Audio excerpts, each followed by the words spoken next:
Hello. This is going to be the last missing dad update. If you didn't see the news already, they did find my dad yesterday. I got the call at like 3:30 in the afternoon.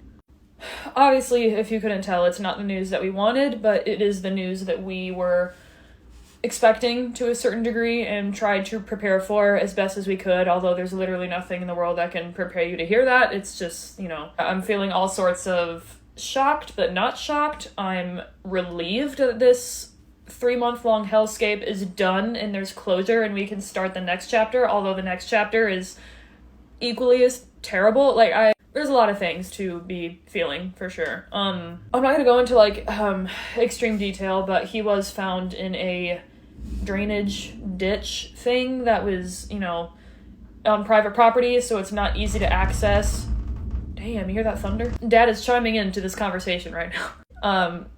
If I don't laugh, I'll cry, I'm sorry. So he was found in this drainage ditch area that, apparently hadn't been checked yet, but I don't blame them because, again, it's a really weird, funky area that he was found at, and just judging by, there's, a steep hill and stuff, so it's clear that he, accidentally ended up down there. I got the results back from the medical examiner, and there's no signs of trauma or injuries or broken bones or, any signs of foul play or anything, which is, I guess, good to an extent. Nothing's good, but you know what I mean. So, yeah, we're just kind of, it's all over the media, it's all over the news. I spent all day on the phone with news channels and, crafting my statement that I'd put online earlier. I got the call yesterday. First of all, yesterday in Chicago was 70 degrees and sunny and beautiful. I spent the, first half of the day hanging out with, a friend that I hadn't seen in years, and I was taking photos outside. It was so nice, and I was literally, in line to get bubble tea at this place in Chinatown when I got the call from the detective, and, I'm in a great mood. I answer the phone. I'm like, hey, how's it going? All uppity. And then that's what he tells me. He was still on the scene when he called me, and he said, hey, we found him. And I'm like, okay. I literally responded the exact way I thought I would, which is just okay. And, So yeah, after that, I just kind of started making my calls. I called my mom. I called my boyfriend. I went right home. My mom came over, and me, her, and my boyfriend just, ordered Thai food and sushi and just sat and had dinner while I was making the rest of my calls. And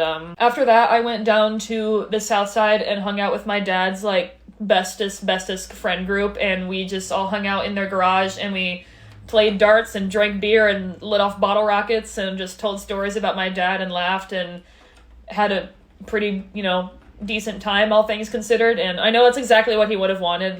You can guess my dad would not want anybody to just sit around and cry and be sad and mourning and whatever. He's going to want us to light off fireworks in his name and and all that. So that's pretty much all I have. I mean, oh my god.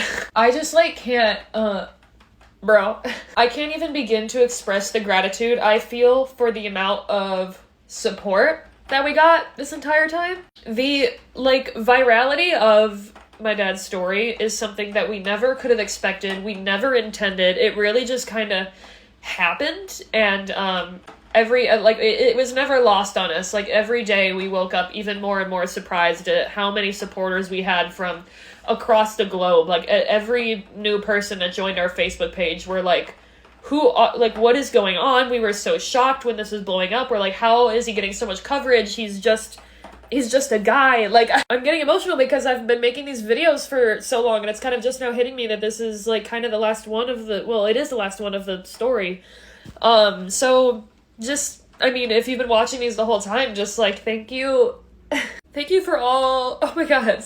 Thank you for all your support.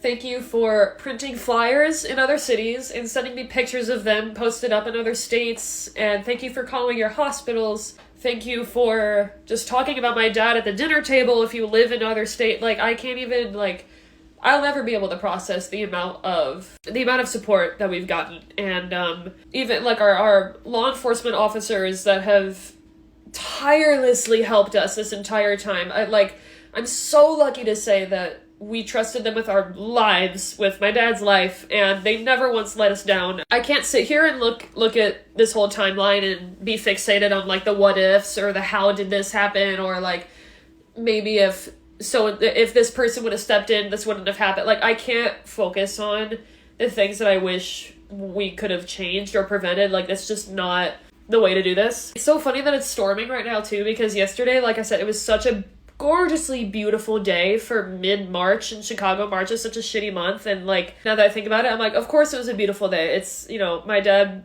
I like to think of it as like my dad being like, here's this gorgeous beautiful day for me to be found, and end it all today. Here's a beautiful day to celebrate this being over. Not at all a celebration, you know what I mean? But I've been calling it 9/11 weather, like unironically, like such a beautiful day for a catastrophe. And now like it just got so dark and it's about to tornado in the Midwest, and I mean, how symbolic is that? Like, but anyway, give me some time. I'm obviously gonna take time to myself and process, and you know, we got to figure out arrangements and everything like that, and I'm not going to be making videos about any of that. I'll, you know, this is all just personal stuff from here on. It actually got so dark. All right, so down the line, whenever I'm ready to or whenever I want to, I definitely will be making some videos about like the reality of going through a missing persons case with a loved one, and like, here's what we did, here's what worked, here's what didn't. It's not going to be like a step-by-step instruction thing for everyone to follow, but I think just like talking about our story more like in detail as far as like the law enforcement side goes, and like what we literally had to go through. A lot of people have been asking me if I want to do that, and I definitely do. So I'll do that eventually, but so I'm going to go. Thank you for watching this series. I mainly just made these videos to get the word out about my dad and get people excited about talking about him. So thank you for loving my dad as much as I do, and thank you for caring, and thank you for sharing. And I know this isn't the outcome that any of us wanted, but I knew I had to like make something today. So that's it. Thank you for finding Dan, and I'll see you soon.